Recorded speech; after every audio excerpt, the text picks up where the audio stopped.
Assalamualaikum warahmatullahi wabarakatuh. Innal hamdalillah nahmaduhu wa nasta'inuhu wa nastaghfiruh wa na'udzu billahi min syururi anfusina wa min sayyiati a'malina. May yahdihillahu fala mudhillalah wa may yudlil fala hadiyalah.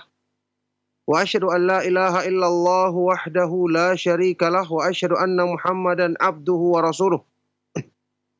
Allahumma salli wa sallim wa barik ala nabiyyina Muhammad wa ala alihi wa sahbihi wa man tabi'ahum bi ihsanin ila yaumiddin amma ba'du.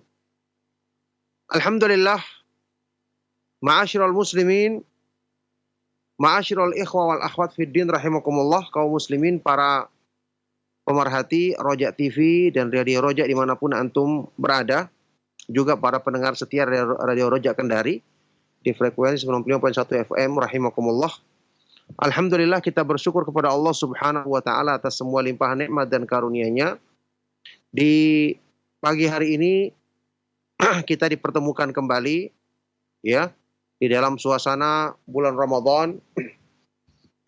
Kita dipertemukan kembali dengan taufiknya di dalam lanjutan kajian Islam membahas kitab yang sangat bermanfaat, kitab Miftahu Daris Sa'adah, buah karya dari Al-Imam Al-Allamah Syamsuddin Abu Abdillah Ibnu Qayyim Al-Jauziyah rahimahullah ta'ala, di pembahasan Al-Ilmu Fadluhu wa Syarafuhu, keutamaan dan kemuliaan menuntut ilmu agama. Tapi saat ini kita lanjutkan kembali pembahasan kita, membahas segi-segi keutamaan dan kemuliaan ilmu.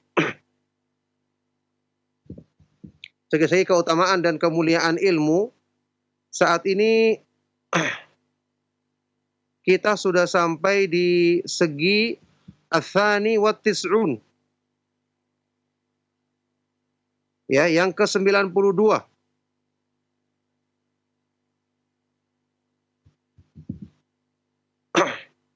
Al-Imam Ibnu Qayyim rahimahullah ta'ala berkata,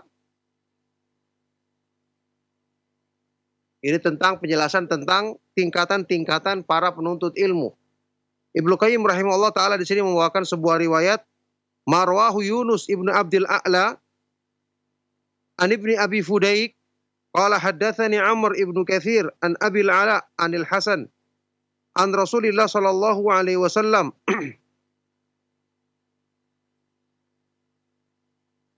qala man ja'ahul mautu wa huwa yatlubul ilma liyuhyiya bihil islama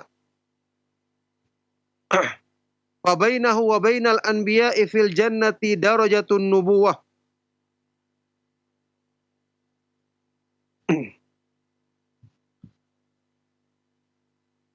Diriwayatkan di sini dari Yunus ibnu Abdil A'la, kemudian dengan sanadnya sampai kepada Al-Hasan Al-Basri dari Rasulullah sallallahu alaihi wasallam, diriwayatkan bahwa beliau bersabda, barang siapa yang ketika datang kepadanya kematian, dia sedang menuntut ilmu dengan tujuan untuk menghidupkan Islam, maka antara dirinya dan para nabi alaihi wassalatu wassalam di surga nanti ada derajat kenabian. Ya, ini riwayat yang dibawakan di sini dikeluarkan oleh Imam Ibnu Abdul Bar di dalam kitab Jami' Bayanil Ilmi wa Fadlih. Akan tetapi jelas sekali di sini riwayatnya dari Al-Hasan Al-Basri dari Rasulullah SAW, riwayat yang mursal, ya, riwayat yang terputus. Maka ini juga bukanlah merupakan hadis yang sahih dari Rasulullah Sallallahu Alaihi Wasallam. Kata Ibnu Qayyim selanjutnya, ada ruya bin hadis Ali ibnu Zaid ibnu Jud'an an Sa'id ibn al-Musayyib an Ibni Abbas an Nabi Sallallahu Alaihi Wasallam, juga yang semakna dengan ini diriwayatkan dalam hadis lain dari riwayatnya Ali ibnu Zaid ibnu Jud'an, ini rawi yang dhaif, yang lemah, dari Sa'id ibn al-Musayyib, dari Ibnu Abbas, dari Nabi Sallallahu Alaihi Wasallam. Ini juga tentu riwayat yang ya ada kelemahan padanya. Ya, Ibnu Qayyim kemudian mengomentari riwayat ini, beliau berkata, wa hadza wa in kana la yathbutu isnaduhu, fala yab'udu ma'nahu minas sihhah. Jadi tujuan beliau membawakan keutamaan dalam hadis ini. Kata beliau, hadis ini meskipun sanadnya tidak sahih, akan tetapi maknanya tidak jauh dari kebenaran. Maknanya tidak jauh dari kebenaran. Fa inna afdala ad-darajati an-nubuwatu wa ba'daha as-siddiqiyatu wa ba'daha asy-syahadatu wa ba'daha as-salahu. Ya, karena sesungguhnya derajat-derajat manusia yang paling tinggi adalah yang paling tinggi di antara semua kedudukan atau derajat manusia adalah derajat kenabian. An-nubuwah, tingkatan yang paling utama. Setelah itu tingkatan siddiq, as-siddiqiyah. Tingkatan orang-orang yang benar dalam keimanannya, benar dalam keikhlasan, benar dalam ucapan dan perbuatannya. Tentu contoh yang ma'ruf adalah sahabat yang mulia Abu Bakar As-Siddiq radhiyallahu taala anhu yang sangat kuat keimanannya dalam membenarkan apa yang disampaikan oleh Nabi Muhammad SAW. Setelah tingkatan as-siddiq, tingkatan asy-syahadah, orang-orang yang mati syahid. Kemudian setelah itu orang-orang yang saleh secara umum. Wa hadhihi darajatul arba'u. Wa hadhihi darajatul arba'u dzakaraha Allah Ta'ala fi kitabihi fi qoulihi. 4 tingkatan manusia ini disebutkan oleh Allah Subhanahu wa taala di dalam Al-Qur'an. Ya, di surat An-Nisa ayat 69. A'udzubillahi minasyaitonir rajim. Wa may yuti'illaha war rasula fa ulaika ma'al ladzina an'ama Allahu 'alaihim minan nabiyyin was-siddiqin wasyuhada'i was-salihin wa hasuna ulaika rafiqa. Barang siapa yang taat kepada Allah dan Rasul-Nya, bersama akan dikumpulkan bersama orang-orang yang Allah telah berikan nikmat, sempurnakan nikmat bagi mereka dari kalangan para nabi yang paling tinggi kedudukannya, kemudian para siddiq, kemudian orang-orang yang mati syahid, kemudian orang-orang yang soleh secara umum, wa hasuna ulaika rafiqa, dan mereka adalah sebaik-baik teman. Sebaik-baik teman. Ya. Nah sekarang kata beliau, faman talabal ilma liyuhya bihil islam fahuwa minas siddiqin wa darajatuhu ba'da darajatin nubuwah. Kalau begitu, kenapa dikatakan riwayat tadi tidak jauh dari kebenaran? Ya, orang yang menyebarkan ilmu, belajar agama tujuannya untuk menghidupkan Islam, untuk mendakwakan Islam. Dikatakan antara dirinya dengan derajat kenabian di surga nanti, ya, hanya berbeda dengan derajat kenabian saja. Dia menempati kedudukan setelah kedudukan para nabi. Kata Ibnu Qayyim di sini, barang siapa yang menuntut ilmu dengan tujuan untuk menghidupkan Islam. Apa artinya menghidupkan Islam? Mendakwakannya, ya setelah memahaminya, mengamalkannya pada dirinya, kemudian mendakwakannya agar manusia mengenalnya dan berpegang teguh dengan keindahan Islam ini. Barang siapa yang menuntut ilmu untuk menghidupkan Islam, maka dia termasuk orang-orang yang siddiq. Masya Allah, ini poin penting sekali. Man talabal ilma liyuhya bihil islam fahuwa minas siddiqin wa darajatuhu ba'da darajatin nubuwah. Dan kedudukannya adalah setelah kedudukan para nabi alaihi mussalatu wassalam. Faman talabal ilma liyuhya bihil islam fahuwa minas siddiqin. Barang siapa yang menuntut ilmu niatnya untuk belajar Islam, memahami dan mengamalkannya, kemudian mendakwakannya kepada manusia, maka dia adalah minas siddiqin, termasuk orang-orang yang siddiq yang kedudukannya adalah setelah kedudukan para nabi alaihi mussalatu wassalam. Tentu saja, ma'asyiral muslimin rahimakumullah, ucapan seperti ini dinukil dari para ulama salaf. Saya sampaikan beberapa kali dari pernyataan Imam Ibnu Mubarak rahimahullah ta'ala, Abdullah Ibnu Mubarak Al-Marwazi, yang pernah mengatakan, la a'lamu ba'dan nubuwati darajatan afdhala min bathil ilmi. Aku tidak mengetahui setelah tingkatan kenabian kedudukan yang lebih utama dibandingkan orang-orang yang menyebarkan ilmu. Orang belajar ilmu agama kemudian menyebarkannya dengan pemahaman yang benar kepada manusia. Ini adalah tingkatan yang paling mulia setelah tingkatan para nabi dan para rasul alaihi wassalatu wassalam. Oleh karena itulah para ulama disebut sebagai apa? Warathatul anbiya, pewarisnya para nabi. Karena mereka mewarisi ilmunya para nabi, kemudian juga mewarisi tugas mereka dalam hal menghidupkan Islam, mengamalkannya, kemudian menyebarkannya kepada umat ini. Baik. Maka jelas ini merupakan kedudukan yang sangat tinggi. Baik. Segi yang berikutnya sekarang, al-wajhu tsalits wa tis'un, segi yang ke-93.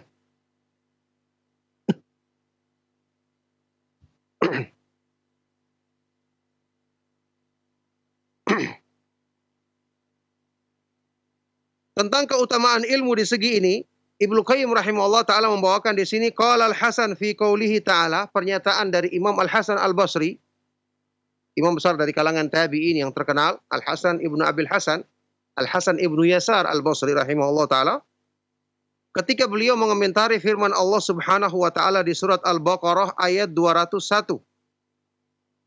Rabbana atina fid dunya hasanah. Ya, wa minhum may yaqulu rabbana atina fid dunya hasanah wa fil akhirati hasanah wa qina adzabannar. Ayat ini Al-Baqarah 201. Ketika beliau mengartikan rabbana atina fid dunya hasanah, ya Allah berikanlah kami di dunia ini hasanah, kebaikan. Kata Al-Hasan Al-Basri, ya, hiyal ilmu wal ibadatu. Kebaikan di dunia adalah ilmu dan ibadah. Ya, ini ilmu dan mengamalkannya, ilmu yang bermanfaat dan amalan soleh. Ya, ilmu dan ibadah. Wa fil akhirati hasanah, dan anugerahkanlah kepada kami kebaikan di akhirat. Hiyal jannah. Maksudnya adalah surga. Kebaikan di akhirat adalah surga. Kebaikan di dunia adalah ilmu yang bermanfaat dan ibadah, pengamalan ilmu itu, karena ilmu adalah jalan yang membimbing menuju surga. Maka ini adalah kebaikan di dunia menurut Al-Hasan Al-Basri, sedangkan kebaikan di akhirat nanti adalah masuk ke dalam surga dengan rahmat dan karunia Allah Subhanahu wa taala. Kata Ibnu Qayyim rahimahullah taala mengomentari tafsir dari Al-Hasan Al-Basri ini rahimahullah taala, wa hadza min afsani tafsir wa hadza min ahsani tafsir. Fa inna ajallal hasanati dunya al-ilmu nafi'u wal amalus salih. Ya. Ini adalah termasuk sebaik-baik tafsir tentang ayat ini. Kenapa? Karena sesungguhnya seagung-agung kebaikan-kebaikan di dunia adalah al-ilmu nafi' wal amalus salih. Ilmu yang bermanfaat dan amalan soleh. Ma'asyiral muslimin rahimakumullah. Jadi bayangkan saja seorang penuntut ilmu, seorang yang selalu menghadiri kajian, mendengarkan ceramah-ceramah yang bermanfaat, yang memahami Al-Quran dan Sunnah dengan pemahaman yang benar, pemahaman para sahabat radhiyallahu ta'ala anhum ajma'in. Kita bayangkan betapa besar nikmat yang Allah berikan kepadanya. Sudah dengan itu, ya, dengan izin Allah dia akan terbimbing, jalannya benar, dia akan memahami akidah, memahami tauhid, memahami iman dengan benar, beribadah juga dengan benar dengan taufik dari Allah Subhanahu wa taala. Di samping itu dia mendapatkan makna dari doa yang termasuk sebaik-baik doa yang disebutkan di dalam ayat ini, doa yang juga sering diucapkan oleh Rasulullah sallallahu alaihi wasallam. Minta kebaikan dunia akhirat. Ternyata makna dari kebaikan di dunia adalah ilmu yang bermanfaat dan pengamalannya, pengamalan ibadah, yaitu amalan soleh. Kata Ibnu Qayyim, ini adalah ajallul hasanati dunia, setinggi-tinggi, seutama-utama kebaikan yang ada di dunia. Nah, baik. Berikutnya al-wajhur rabi' wa tis'un, segi yang ke-94. Ya, tentang ilmu Al-ilmu bitta'allum, ilmu itu didapatkan dengan mempelajarinya. Dibawakan di sini pernyataan dari sahabat yang mulia Abdullah ibnu Mas'ud radhiyallahu taala anhu. Qala ibnu Mas'udin radhiyallahu anhu. Ibnu Mas'ud radhiyallahu taala anhu berkata, "Alaikum bil ilmi qabla an yurfa wa raf'uhu halakul ulama'i." Hendaknya kalian mempelajari ilmu, segera mempelajari ilmu sebelum ilmu itu diangkat. Dan ilmu itu diangkat adalah dengan kebinasaan atau dengan wafatnya, matinya para ulama. Ya, ini kita ketahui hadis yang sahih yang menyebutkan demikian. Ya, hadis riwayat Bukhari Muslim yang terkenal dari Rasulullah SAW, beliau bersabda, "Innallaha la yakbidul ilma intiza'an yantazi'uhu minal ibadi, walakin yakbidul ilma biqabdil ulama." Biqabdil ulama. Allah Subhanahu wa taala tidak akan mencabut dari hamba-hambanya. Tapi Allah Subhanahu wa taala mencabut ilmu dengan mewafatkan para ulama, pembawa-pembawanya. Maka Ibnu Mas'ud mengatakan, bersegeralah kau mencari ilmu, menuntut ilmu sebelum nanti ilmu diangkat. Dengan kematian orang-orang yang berilmu, kematian para ulama yang saat ini kita sudah saksikan, demikian ya, banyak para ulama yang mendakwakan kebaikan kepada kita, para ulama yang terkenal dengan kesungguhan mereka dalam mendakwakan sunnah, Allah Subhanahu wa taala wafatkan. Ya, ada Syekh Abdul Aziz bin Baz rahimahullah taala, Syekh Al-Albani rahimahullah taala, Syekh Ibnu Utsaimin rahimahullah taala. Meskipun masih banyak ulama-ulama lainnya, semoga Allah Subhanahu wa taala senantiasa menjaga mereka semua dalam kebaikan. Maka sebelum mereka ini dipanggil oleh Allah Subhanahu wa taala, hendaknya kita bersegera untuk menuntut ilmu agama yang agung ini. Kata beliau, "Fawalladzi nafsi biyadihi la yawaddanna rijalun qutilu fi sabilillahi syuhada'a an yab'athahumullahu ulama'a lima yarawna min karamatihim wa anna ahadan lam yulad aliman wa innamal ilmu bitta'allum." Ibnu Mas'ud mengatakan, kata beliau selanjutnya, masih ucapan Ibnu Mas'ud radhiyallahu taala anhu, "Maka sungguh demi Allah yang jiwaku di tangannya." Ya, la yawaddanna rijalun, ada beberapa orang yang gugur di jalan Allah, mati syahid. Sungguh-sungguh dia menginginkan Allah Subhanahu wa taala membangkitkannya pada hari kiamat nanti sebagai orang-orang yang berilmu, karena mereka melihat, ya, disebabkan mereka melihat bagaimana kemuliaan yang Allah berikan kepada orang-orang yang berilmu. Orang yang mati syahid kedudukannya tinggi. Kata Ibnu Mas'ud, tapi mereka ini mengangan-angankan, ya, untuk dibangkitkan sebagai orang yang berilmu karena mengetahui keutamaannya. Ya. Dan sesungguhnya tidak ada seorang pun yang dilahirkan dalam keadaan berilmu. Ilmu itu hanyalah didapatkan dengan mempelajarinya, dengan mengkajinya, dengan menuntutnya. Ya, ini menghadiri majelisnya para ulama, mendengarkan ilmu dari mereka, bertanya, kemudian membaca. Tentu ada menuliskan ilmu tersebut, memahaminya, ya, ini mendalaminya. Ini sama dengan sabda Rasulullah SAW dalam hadis yang sahih yang diriwayatkan oleh Imam Al-Bukhari dalam Adabul Mufrad dan yang lainnya, dinyatakan sahih oleh Syekh Al-Albani rahimahullah taala, "Innamal ilmu bitta'allum." Sesungguhnya ilmu itu didapatkan dengan cara mempelajarinya. Oleh karena itu, ini juga menggambarkan tentang kedudukan orang yang berilmu sampai dibandingkan di sini dengan orang-orang yang mati syahid, kedudukan yang sangat tinggi. Tapi sudah kita bahas tadi, orang yang kata Ibnu Qayyim tadi, ya, man talabal ilma liyuhya bihil Islam fahuwa minas siddiqin. Barang siapa yang menuntut ilmu dengan tujuan menghidupkan Islam, maka dia termasuk orang-orang yang siddiq yang kedudukannya lebih tinggi dibandingkan asyuhada, orang-orang yang mati syahid. Makanya orang-orang yang mati syahid mengangan-angankan, menginginkan kalau mereka dibangkitkan nanti sebagai orang-orang yang berilmu. Nah, baik. Kemudian innamal ilmu bitta'allum, ilmu itu didapatkan dengan cara mempelajarinya. Maksudnya di sini sekaligus sanggahan terhadap orang-orang yang mengatakan mereka mendapatkan ilmu langsung lewat mimpinya atau dengan kata-kata langsung dari Allah Subhanahu wa taala. Ini semua dusta. Ini semua dusta. Ya. Para nabi dan para rasul yang mendapatkan wahyu dari Allah Subhanahu wa taala itu pun sebagiannya malaikat Jibril yang turun dan mengajarkan kepada para nabi dan para rasul alaihi wassalatu wassalam. Bahkan di dalam Al-Quran disebutkan di surat Al-Kahf, Nabi Musa alaihi salatu wassalam melakukan perjalanan jauh untuk bisa menuntut ilmu ketika diberitahukan kepadanya ada orang yang lebih berilmu dalam beberapa perkara dibandingkan beliau, yaitu Nabi Khadir alaihi salatu wassalam.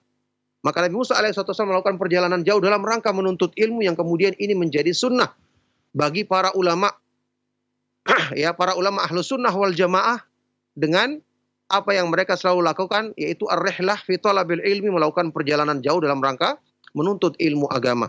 Oleh karena itu ilmu harus dipelajari, harus kita mengkajinya, harus kita menghadiri majelis para ulama, tidak datang begitu saja, ya, tidak sebagaimana yang mereka katakan lewat mimpi atau lewat yang mereka katakan langsung dari Allah Subhanahu wa taala. Ini adalah kedustaan yang diatasnamakan agama. Na'udzubillahi min dzalik. Nah, al-wajhul khamis wa tis'un. Berikutnya segi yang ke 95.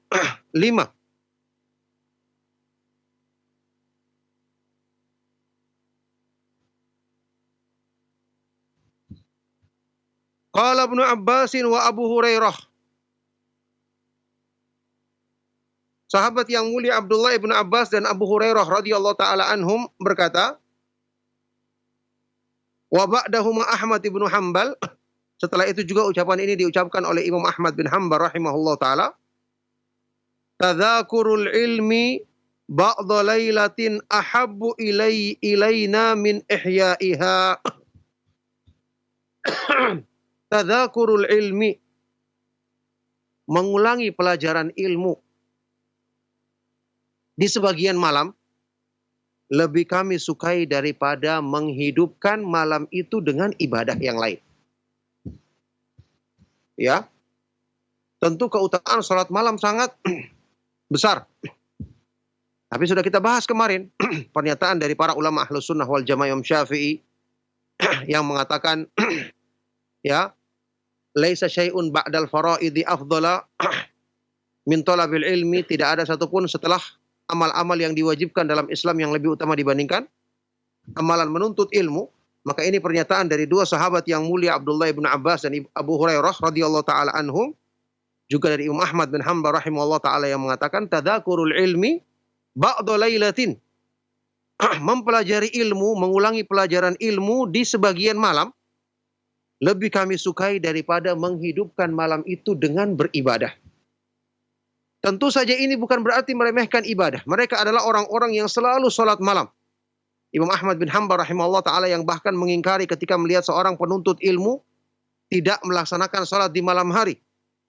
Ya, makanya mereka adalah orang-orang yang selalu melaksanakan sholat malam juga tetap menuntut ilmu di malam hari, di waktu-waktu yang Allah Subhanahu wa taala berikan kesempatan bagi mereka, sebagaimana mereka semangat juga untuk menuntut ilmu di siang hari. Yang jelas ini perbandingan yang menunjukkan keutamaan dan tingginya kedudukan ilmu di mata para ulama Ahlus Sunnah wal Jamaah dibandingkan ibadah-ibadah sunnah yang lainnya.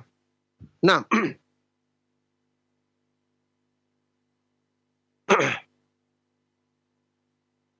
baik, berikutnya al-wajhu sadis wa tis'un. Segi yang ke-96.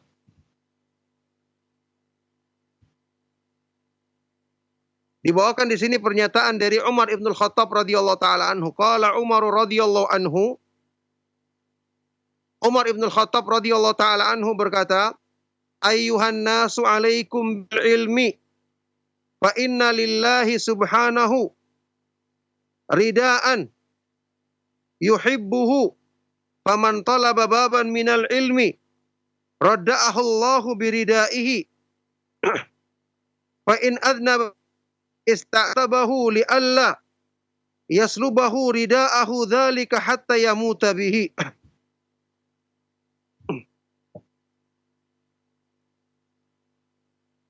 Nah, wahai sekalian manusia, hendaknya kalian menuntut ilmu. Karena sesungguhnya Allah Subhanahu wa taala memiliki sebuah selendang yang dicintainya. Maka barang siapa yang mempelajari satu bab dari ilmu, Allah Subhanahu wa taala memakaikan baginya selendang tersebut. Ya. Kalau hamba ini berbuat dosa, maka Allah Subhanahu wa taala akan menegurnya. yakni Allah Subhanahu wa taala agar menegurnya agar dia segera bertobat dari dosanya. Li'alla tidak mencabut selendang tersebut sehingga hamba ini mati, ya, meninggal dunia, Allah Subhanahu wa taala wafatkan dengan tetap selendang itu ada pada dirinya. Allah Subhanahu wa taala memberikan taufik agar selendang kemuliaan ini terus ada pada hamba yang menuntut ilmu tersebut. Qultu, kata Ibnu Qayyim rahimahullah taala, wa makna isti'tabullahi abdu an yatluba minhu an yu'tibahu ayyuzila atbahu alaihi bitaubati wal inabati fa idza anaba ilaihi rafa'a anhu atbahu. Ibnu Qayyim berkata, ya aku katakan maknanya di sini Allah Subhanahu wa taala melakukan isti'tab, yakni menegur hamba ini. Ya, maksudnya Allah meminta hamba ini untuk menghilangkan celaan pada dirinya dengan cara bertobat, memohon ampun dan kembali kepada Allah. Jika hamba ini telah kembali kepada Allah, maka Allah akan hilangkan celaan itu. Ya. Berarti di sini fayakunu qad atbahu alaih. Maka berarti Allah Subhanahu wa taala telah menghilangkan celaan pada dirinya. Ya, yakni dengan Allah Subhanahu wa taala memberikan taufik kepadanya untuk segera bertobat, memohon ampun dan kembali kepada Allah Subhanahu wa taala. Nah, ini juga disebutkan di dalam sebuah athar yang lain dari Ibnu Mas'ud radhiyallahu taala anhu, wa qad waqa'at zalzalatun bil Kufah, ketika terjadi di negeri Kufah gempa bumi yang dahsyat. Ketika itu Ibnu Mas'ud radhiyallahu taala anhu berkata, "Inna rabbakum yasta'tibukum fa'atibuh." Sesungguhnya Allah Subhanahu wa taala sedang menegur kalian. Ya, sedang menegur karena celaan yang kalian lakukan, yakni dosa. Fa'atibuhu, maka hilangkanlah celaan tersebut, yakni segeralah kalian kembali dan bertobat kepada Allah Subhanahu wa taala. Yang jelas, ya, ini menjelaskan makna tingginya kedudukan orang-orang yang menuntut ilmu, ya.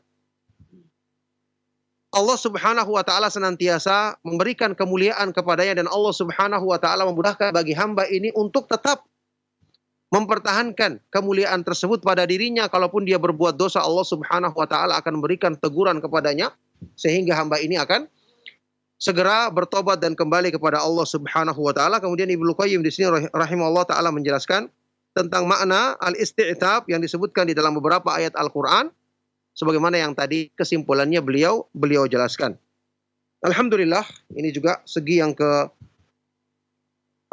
98, ya, menjelaskan besarnya dan agungnya kedudukan orang yang menuntut ilmu di sisi Allah Subhanahu wa taala. Barakallahu fikum, insyaallah cukup sampai di sini. Sampai segi yang ke-98, ya, kajian kita di kesempatan pagi menjelang siang hari ini semoga bermanfaat. Kita berikan waktu bagi antum yang ingin menanyakan hal-hal yang perlu ditanyakan di waktu yang masih tersisa insyaallah. Barakallahu fiik atas materi yang Anda sampaikan kesempatan pagi hari ini. Khotbah Islam azan ya Allah wa yakum. Kita buka sesi interaktif soal jawab, dan bagi Anda yang ingin bertanya secara langsung, Anda bisa menghubungi kami. Taib sudah masuk, silakan. Assalamualaikum Pak Ustaz. Waalaikumsalam warahmatullahi wabarakatuh. Dengan siapa Ibu dan berada di mana? Sama Allah di Subang. Ya, silakan Ibu. Pertanyaannya apa Ibu?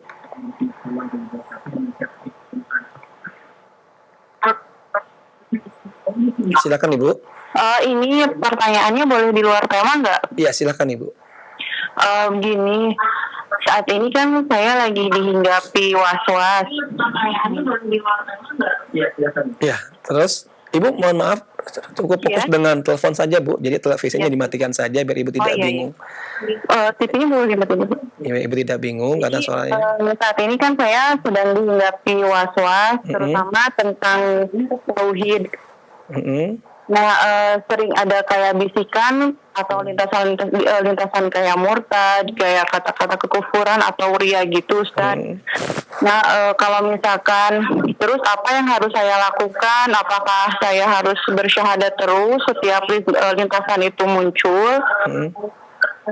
Baik. Lalu bagaimana kalau misalkan sampai bisikan-bisikan itu terucap gitu, Ustaz? Baik, cukup Ibu ya. Terima kasih banyak atas pertanyaannya. Ya. Sampai terucap kayak misalkan cuman kata Tuhan aja misalkan. Ibu? Ya. Baik. Halo? Ya, cukup Bu ya. Terima kasih banyak Ibu ya. Terima kasih, Ustaz. Ya. Baik. Cukup kami sudah bisa kami terima pertanyaan yang Ibu sampaikan dan kepada Ustaz kami persilakan. Semoga Allah Subhanahu wa taala senantiasa melimpahkan kebaikan kepadanya dan menghindarkan dari penyakit was-was yang sangat buruk yang sedang menimpa dirinya. Ya, pertama, was-was jelas dari syaitan. Dan ini adalah bisikan-bisikan yang buruk yang harusnya kita hindari. Ya. Disebutkan di dalam beberapa riwayat yang sahih, di antaranya beberapa hadis dalam Sahih Muslim, Rasulullah SAW menyebutkan tentang munculnya bisikan-bisikan ini dari syaitan untuk merusak iman manusia. Itu beliau perintahkan kiat untuk menghadapinya adalah beberapa hadis yang sahih menyebutkan pertama, Rasulullah SAW mengatakan falyantahi, hendaknya dia hentikan. Was-was dari syaitan jangan diikuti. Syaitan kan tidak bisa menguasai kita. Muncul dalam pikiran, alihkan kepada yang lain. Kemudian Rasulullah SAW menyuruh wal yasta'id billahi minhu, hendaknya kita berlindung kepada Allah darinya. Kita ucapkan a'udzubillahi minasyaitonir rajim. Juga ada riwayat yang menyebutkan hendaknya hamba ini mengucapkan amantu billahi wa rusulihi, aku beriman kepada Allah dan para rasulnya.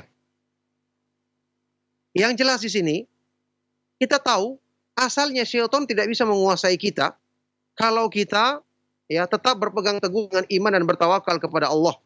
Allah Subhanahu wa taala berfirman, "Innahu laisa lahu sultanun 'alal ladzina amanu wa 'ala rabbihim yatawakkalun." Syaitan tidak punya orang-orang yang beriman dan selalu bersandar kepada Allah. Makanya ketika muncul bisikannya, dihilangkan.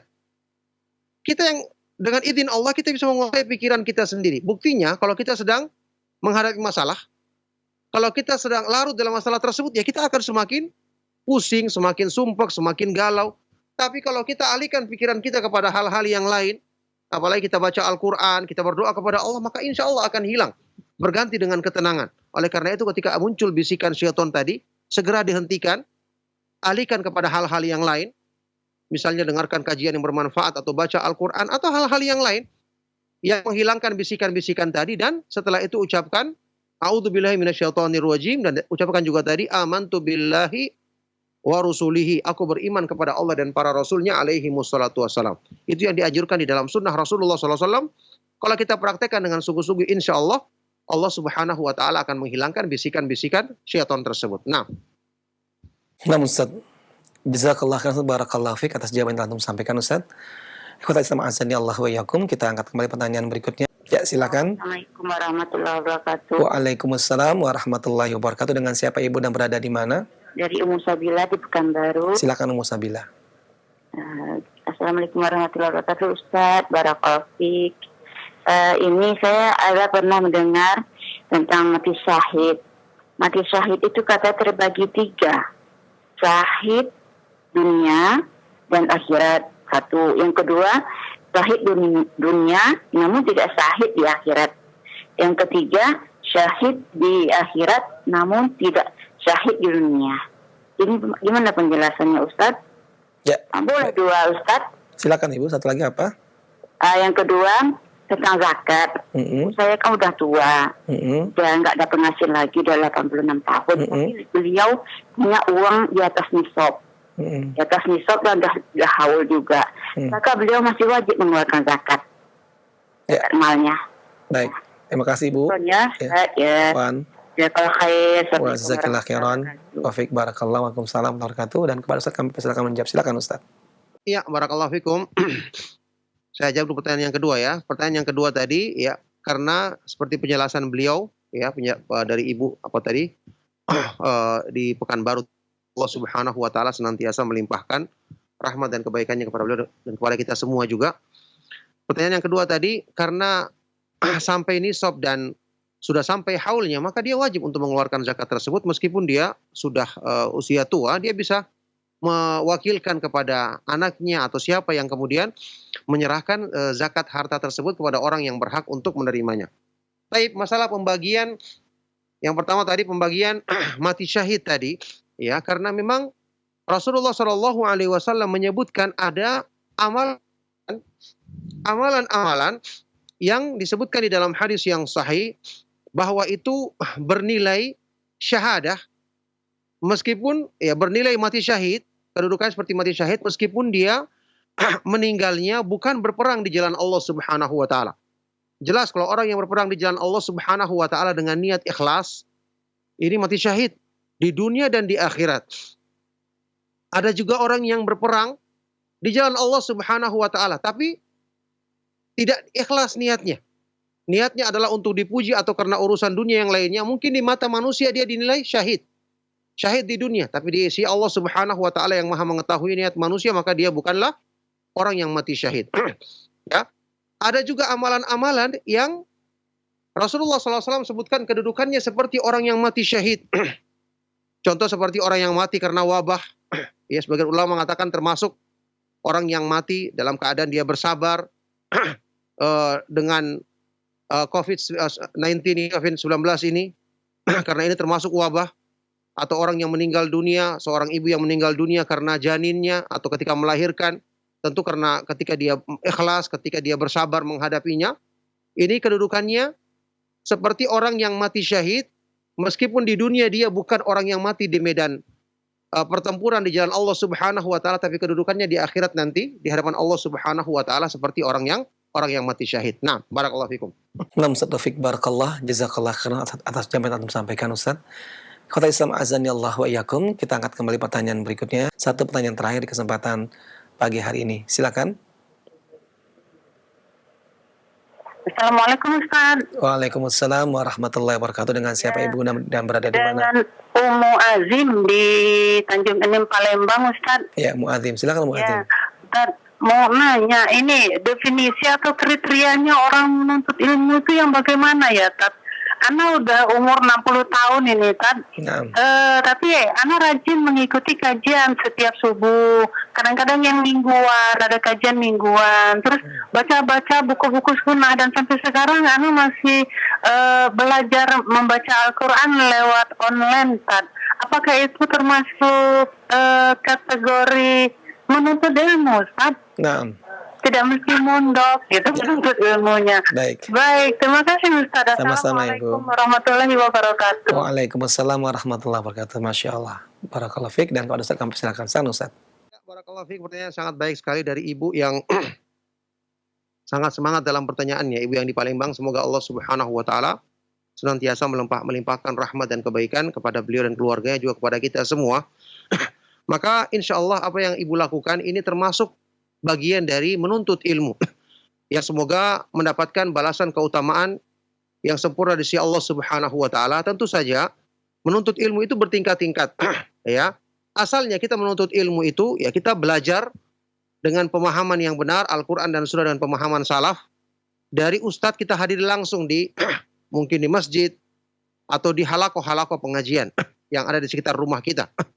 Ya, kalau seandainya tidak ada, maka melalui media-media yang Allah Subhanahu wa taala mudahkan, seperti kajian di Roja TV yang selalu kita ikuti, atau di Roja TV, di Radio Roja atau di Roja TV misalnya, atau ceramah-ceramah rekaman yang bermanfaat lainnya yang menjelaskan tentang pemahaman Islam berdasarkan pemahaman para sahabat radhiyallahu taala anhum ajma'in. Oleh karena itu, ya, seorang penuntut ilmu tidak mesti dia misalnya dikatakan menuntut ilmu adalah orang yang hanya berada di pondok pesantren saja. Tidak mesti demikian. Meskipun tentu ini adalah orang-orang yang lebih fokus dalam menuntut ilmu, jelas keutamaannya lebih besar. Ya, salah seorang sahabat radhiyallahu taala anhu berkata, "Kun aliman au muta'alliman au mustami'an, wala takun rabi'an." Jadilah kamu orang yang seorang ulama berilmu, atau penuntut ilmu, atau mustami', sekedar mendengarkan ilmu, mengikuti kajian, mendengarkan nasihat-nasihat yang bermanfaat. Ini juga termasuk dari kalangan orang-orang yang beruntung, ya. Maka jangan sampai kita jauhkan diri kita dari nasihat-nasihat yang bermanfaat, apalagi yang menyangkut masalah iman, masalah akidah yang benar, masalah tauhid, masalah yang berhubungan dengan amal-amal yang wajib dalam agama kita. Ini kita harus berikan waktu kita agar kita bisa menuntut ilmu yang bermanfaat ini, agar kita termasuk ke dalam golongan orang-orang yang menuntut ilmu yang keutamaannya sudah kita jelaskan demikian tinggi dari pernyataan yang kita sampaikan dari ucapan Ibnu Qayyim rahimahullah taala dalam kitab yang sangat bermanfaat ini. Barakallahu fikum. Inilah pertanyaan yang terakhir di kesempatan kajian kita di pagi hari menjelang siang hari ini. Semoga bermanfaat dan menjadi bekal kebaikan untuk dunia dan akhirat kita. Mohon maaf atas segala yang salah dan kurang. Kami cukupkan. Sallallahu wasallam wa barak ala nabiyina Muhammad wa ala alihi wa sahbihi wa man tabi'ahum bi ihsanin ila yaumiddin. Walhamdulillahi rabbil alamin. Subhanakallahumma wa bihamdika asyhadu an la ilaha illa anta astaghfiruka wa atubu ilaik. Wassalamualaikum warahmatullahi wabarakatuh.